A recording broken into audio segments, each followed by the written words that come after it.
घरेलू विवाद के चलते पत्नी को समझाने दिल्ली गए युवक पति रवि गुप्ता और उसके साथी गोलू शर्मा की संदिग्ध परिस्थितियों में मौत का मामला सामने आया है। इस घटना से क्षेत्र में सनसनी फैल गई है और मृतकों के परिवार में कोहराम मचा हुआ है। मृतक के भाई और परिजनों का कहना है कि रवि गुप्ता केवल अपने पारिवारिक विवाद को सुलझाने के इरादे से दिल्ली गया था।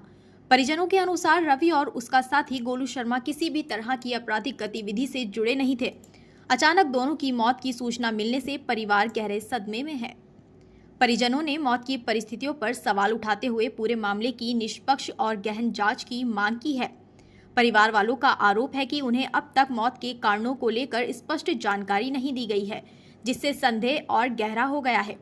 वहीं इस पूरे मामले पर एसएसपी नैनीताल ने बताया कि घटना की सूचना मिलते ही संबंधित राज्य की पुलिस से संपर्क किया गया है। प्रथम दृष्टया मामला संदिग्ध प्रतीत हो रहा है, इसलिए हर एंगल से जांच की जा रही है। पोस्टमार्टम रिपोर्ट और अन्य साक्ष्यों के आधार पर आगे की कार्यवाही की जाएगी। एसएसपी नैनीताल ने आश्वासन दिया है कि मामले की निष्पक्ष जांच होगी और यदि किसी भी प्रकार की आपराधिक साजिश सामने आती है तो दोषियों के खिलाफ सख्त कार्यवाही की जाएगी। फिलहाल पुलिस जांच जारी है और मृतक रवि गुप्ता व गोलू शर्मा के परिजन न्याय की उम्मीद लगाए हुए हैं। इस मामले में आगे जो भी तथ्य सामने आएंगे उन्हें जांच के बाद सार्वजनिक किया जाएगा। दूसरी एफआईआर मसले पर जी एक जो अभी हाल ही में घटना हुई है जिसमें एक मतलब एक मुकदमा हमने पंजीकृत किया था एक वादी की तहरीर के आधार पर। इसमें बड़ा संगीन एक डेवलपमेंट हुआ है।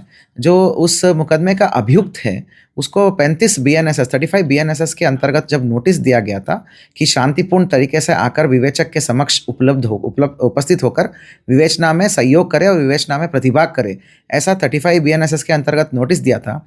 उस नोटिस का भी मजाक बनाते हुए उसको रील के माध्यम से सब जगह प्रसारित किया गया है।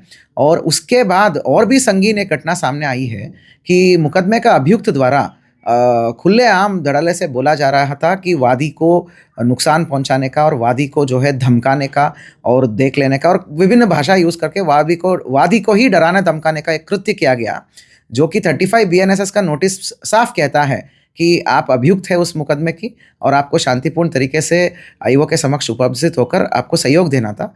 तो ये करने के बजाय जो है अभियुक्त जो द्वारा वादी को खुलेआम धमकाना एक बहुत संगीन अपराध होता है। उसी के तहत नियमानुसार जो है एक और एफआईआर दर्ज करानी पड़ी पुलिस को वादी बन के। तो इस तरह नियमानुसार जो है हमने कार्रवाई किया है।